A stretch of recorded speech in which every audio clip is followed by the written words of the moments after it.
Contract वाली बहू। नरेश की माँ अपने बेटे से मिलने दिल्ली आ रही है। इस बात का पता चलते ही नरेश के दिल में हलचल मच जाती है। नरेश अपनी माँ के स्वागत की तैयारी में लग जाता है। साथ ही उसे डर भी सताने लगता है कि उसकी माँ कहीं अपनी पुरानी जिद पर फिर से बैठ ना जाए। हे भगवान, इस बार बचा लो, अगले साल पक्का माँ की जिद पूरी कर दूंगा। तभी दरवाजे की घंटी बजती है। नरेश दरवाजा खोलता है तो सामने अपने मकान मालिक को देखकर हैरान हो जाता है, क्योंकि उनके साथ एक सुंदर सी लड़की भी थी। नमस्ते अंकल, कुछ काम था, मुझे बुला लेते। आपने क्यों कष्ट किया? अरे नहीं, इसमें कष्ट कैसा, मैं तो बस तुम्हें रीना से मिलवाने आया था। आज से रीना तुम्हारे साथ इसी फ्लैट में रहेगी। अंकल, कोई लड़का फ्लैटमेट नहीं है? एक अनजान लड़की के साथ रहना मेरे लिए थोड़ा अजीब होगा। देखो नरेश, मैं तुम्हें पहले भी बता चुका हूँ कि इस फ्लैट में तुम्हें किसी ना किसी के साथ एडजस्ट करना ही होगा, या फिर तुम अकेले पूरे फ्लैट का किराया दे दो, मैं किसी को नहीं रखूंगा। नरेश अपने मकान मालिक की बात सुन के रीना के साथ रहने के लिए तैयार हो जाता है, पर अंदर ही अंदर उसे ये बात खाने लगती है कि वो अपनी माँ को क्या जवाब देगा जब उसकी माँ रीना के बारे में उसे पूछेगी। दिन बीतने लगते हैं। नरेश और रीना अच्छे दोस्त भी बन जाते हैं, पर अभी भी नरेश अपनी प्रॉब्लम का सलूशन नहीं ढूंढ पाता। एक दिन नरेश बहुत परेशान सा बैठा होता है। तभी रीना उसे पूछती है, क्या हुआ नरेश, तुम काफी परेशान लग रहे हो, सब ठीक तो है ना? हाँ, सब ठीक है, बस एक छोटी सी प्रॉब्लम है। वो एक्चुअली 2 दिन बाद मेरी माँ मुझसे मिलने आ रही है। अरे, तो इसमें प्रॉब्लम क्या है? ये तो खुशी की बात है।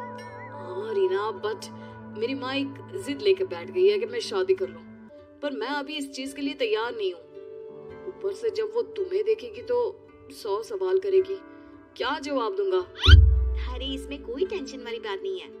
मेरे पास ना इस प्रॉब्लम का सलूशन है, जिससे ना तुम्हें शादी करनी पड़ेगी और ना ही तुम्हारी माँ मेरे बारे में कुछ पूछेंगी।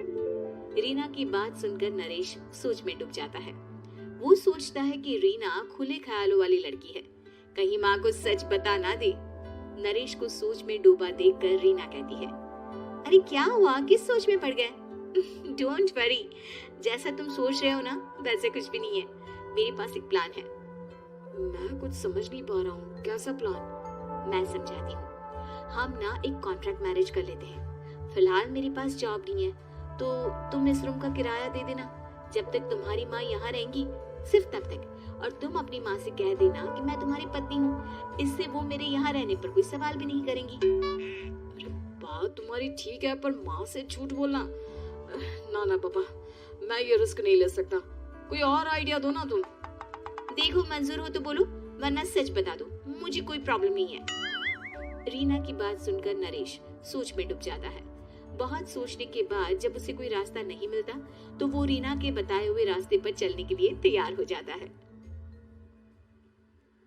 वो रीना से बात करता है और अपनी माँ की पसंद और नापसंद के बारे में बताता है।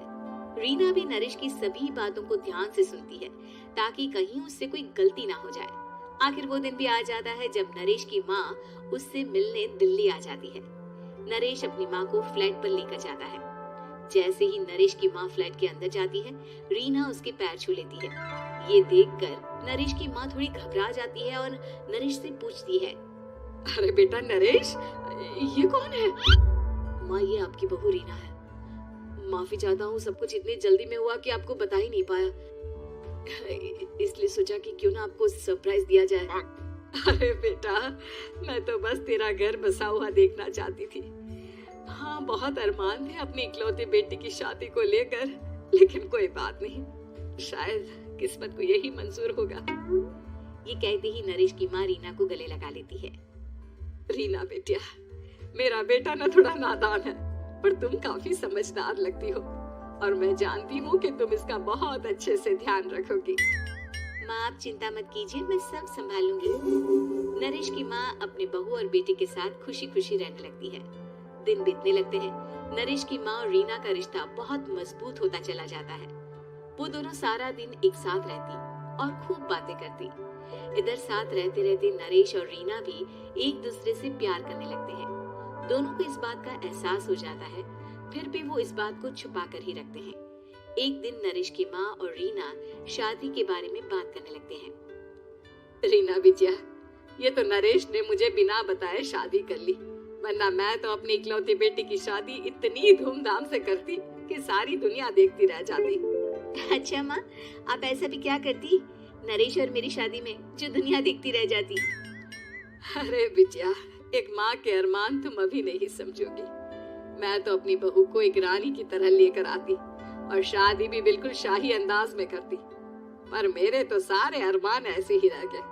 खैर, मुझे तो अपने बेटे और बहू की खुशी चाहिए बस। ये कहते हुए नरेश की माँ की आंखों में आंसू आ जाते हैं। रीना भी ये सुनकर ख्यालों में खो जाती है, क्योंकि वो भी मन ही मन खुद को नरेश की पत्नी और उसकी माँ की बहू मानने लगी थी। शाम को जब नरेश ऑफिस से घर आता है तो रीना खुद को रोक नहीं पाती और नरेश के सामने उसकी माँ को अपने और नरेश के रिश्ते का सारा सच बता देती है। रीना की बात सुनकर नरेश की माँ दोनों से बहुत नाराज हो जाती है और घर वापस जाने की बात करने लगती है। तुम दोनों ने मुझसे सच छुपाकर बहुत ठेस मचाई है मुझे। अब तुम लोगों के साथ नहीं रहना चाहती मैं, कल ही वापस चली जाऊंगी अपने घर।